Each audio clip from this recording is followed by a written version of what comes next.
Enough, that's 30. Tinanga yung apple niya yun. Asan?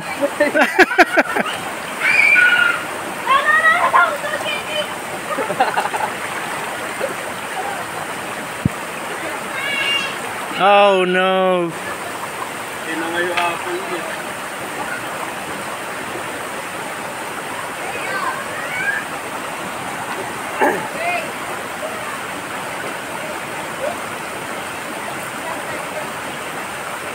Buti, naisipan nila solar yung ilagay na ano eh. Hindi, dapat naman kasi talaga naman. Mas maganda yan eh. Tipid eh. Di ba ang maintenance ng battery lang naman? Battery. Kaso yung panel, hindi pwedeng